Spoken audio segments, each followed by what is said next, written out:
This is the Real Pod Newscast with Levon Putney with a quick check on what's going on. So here's my man to get into it. What's up? Thanks for listening on our way into the weekend. Hopefully all this bad weather around the country hasn't been too bad on everyone, but hey, we can stay inside, watch the men's and women's Final Four, kill more ants. I had these little black ants get in the house, in the kitchen and bathroom. Had an exterminator come through Wednesday because I've been a serial ant killer the last week and a half, but dead now. Had to sweep up ant corpses. Now, enough of my issues. On with the show. My favorite stories of the day. In the Pittsburgh, Pennsylvania suburb of Monroeville is where 76-year-old Mildred Simone Ludo lives and did a good thing recently by donating clothes to Vietnam Veterans of America. At this point, it's a good idea to remind everyone to always check the pockets of clothes before tossing or donating them. And Simone Ludo learned that lesson the old-fashioned hard way. The 76-year-old has been calling Vietnam Veterans of America, along with the company that picked up the donations, and they told her donated clothes get shipped to places across the U.S. and outside the country. So this will be a needle in a haystack type search, and the 76-year-old is racing against the clock because she has until May 8th to find the winning Pick 5 lottery ticket worth $2.5 million before it expires. Simone Ludo told WTAE Action 4 News in Pittsburgh she felt stupefied. Her words, put the winning lotto ticket in her inside coat pocket so she would not forget it and then forgot it. Man, imagine that feeling. Imagine that helplessness. She looked all over and then remembered the very coat was put in the box to be donated a few days later. Now, if there is any bright side to this, Simone Ludo did give it to the Vietnam Veterans of America. And hey, whoever gets it, wherever they get the donated coat, may be a veteran who could use the money if they find it before May 8th. Otherwise, that lady lost $2.5 million.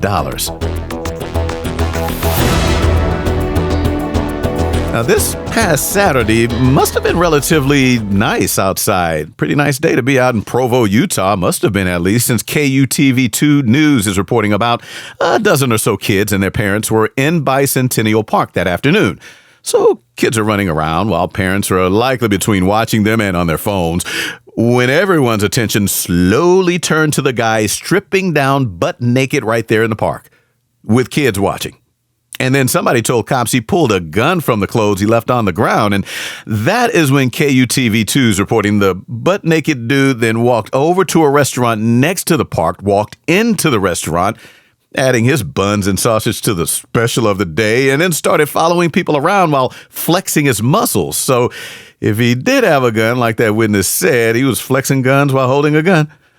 Provo police say they started getting calls about a butt-naked dude in a eating spot. So when officers got there, they say the 24-year-old man had finished flexing and following folks around the restaurant and was actually standing in the middle of the street in all of his glory, still naked, no weapons charged, but cops did book him on lewdness and disorderly charges.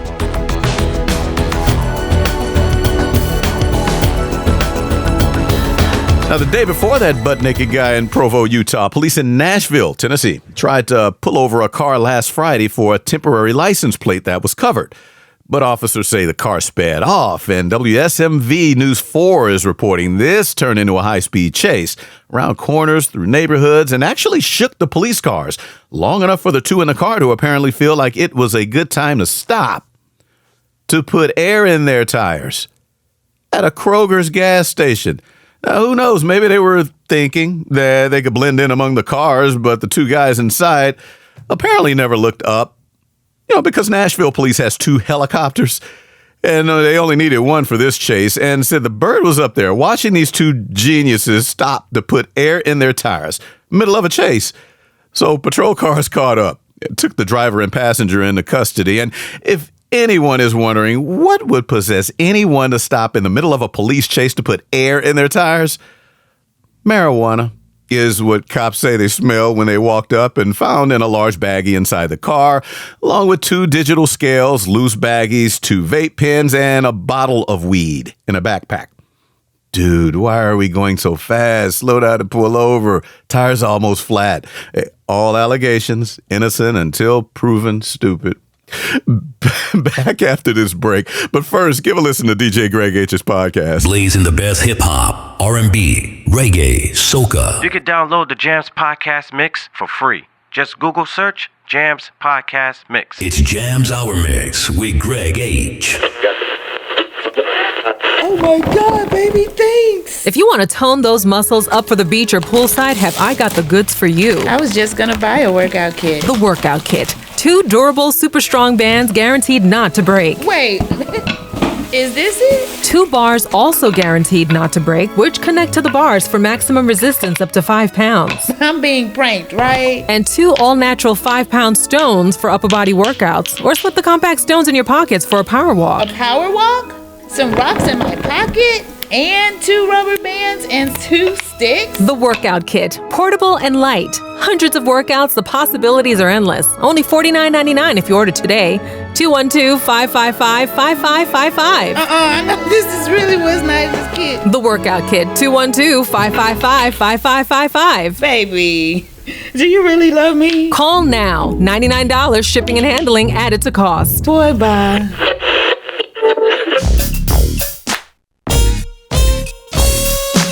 And now for the world around us. On Monday, in Ontario, Canada, provincial police posted a couple of pictures on Twitter or X showing a guy driving a red car while watching a movie on his iPad. And they say this guy was watching this movie on an iPad while driving at 130 kilometers per hour. So for us here in America, that's about 80 miles an hour, since we just have to be different measuring things. But yeah, Ontario provincial police say a Good Samaritan called to tip them off and to send pictures. So troopers tracked down the guy, a 38-year-old from Hamilton, saying he almost caused a crash at one point. They also never said what movie he was watching, but it had to be a good one. Now, a court in Lublin, Poland, last Thursday upheld a mother of 3's 4-year prison sentence after she was convicted last year of robbing 2 banks 2 years ago while she was 8 months pregnant. That is a hard-to-hide feature, and investigators say it was pretty apparent that the woman on the bank surveillance video had a baby bump to go with that knife in her hand. So they say that helped lead them straight to the 37-year-old who ended up giving birth behind bars. And the Daily Mail newspaper in England is reporting she was allowed to keep the baby while locked up. Now, her husband is caring for the other 2, and investigators say he was actually her getaway driver without even knowing, because they say she had the hubby pick her up in a lot near the bank by telling him she was at a doctor's appointment. The Daily Mail's also reporting she lied to her husband and kids about the money in a suitcase in their basement, reportedly testifying in court she told them it was from winning the lottery. Well, since she really did not, the convicted liar and bank robber was also ordered to pay a fine to reimburse the banks.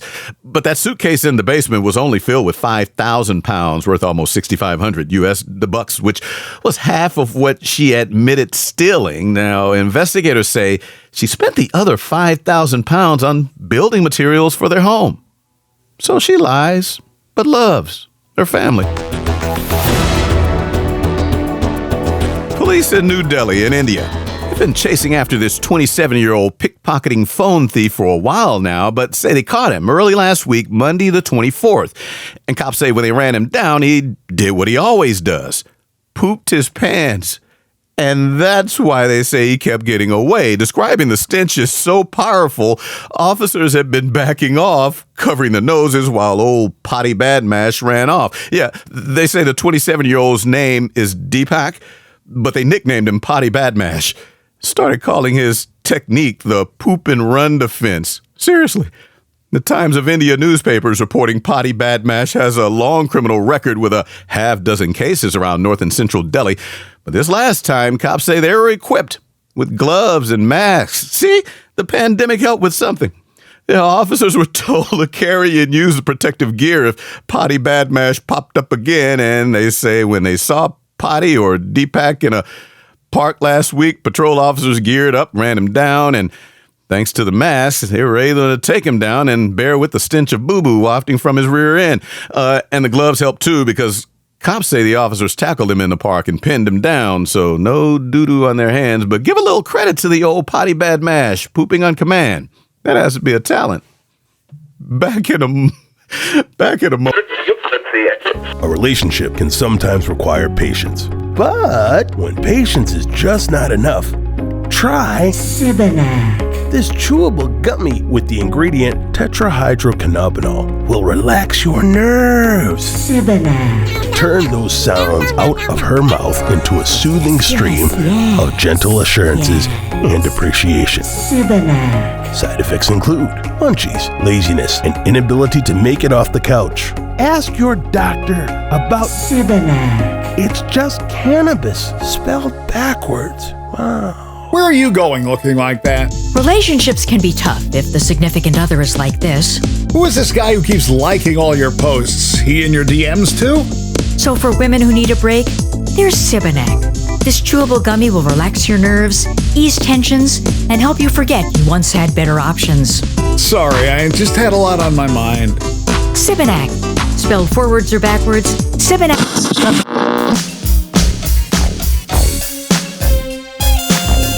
What's up with what's going down, though? I forgot what news story or show made me look this up, but for those of us who do not know, a lot of towns around America hold testicle festivals every year. Yeah, not for pervs to show off, no, but to eat up. And sorry, people are having a ball eating them. Said sorry. Yeah, cattle, bulls, turkeys, pigs, you name it, they cook them. Battered, deep fried, a little seasoning, sometimes coated in chocolate. What's up with how that's going down, though? I do not want to know. And Rocky Mountain oysters are their nickname, so if ever in a restaurant with Rocky Mountain oysters on the menu, now you know. But yeah, testicle festivals. The oldest in the U.S. is in Byron, Illinois, about 100 miles west of Chicago, with others in at least 11 other states. And several other countries reportedly have these testicle festivals. That's all. Just wanted to let everyone know and say it a bunch of times. Testicle festival. If I could, I will fight that little man as long as I can play. I'll fight a midget babe straight from the hip. Yes, I will. If I could, I will fight that little man as long as I can, babe. Can you believe he got away with saying all that? Slammy Sammy with a classic as we keep the turntable spinning with some...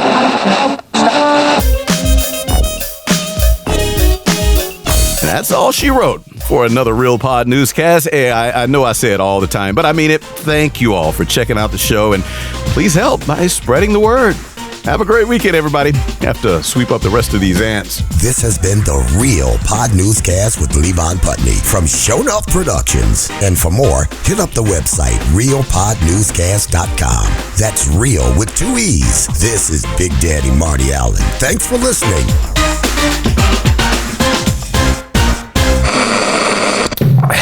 Show enough.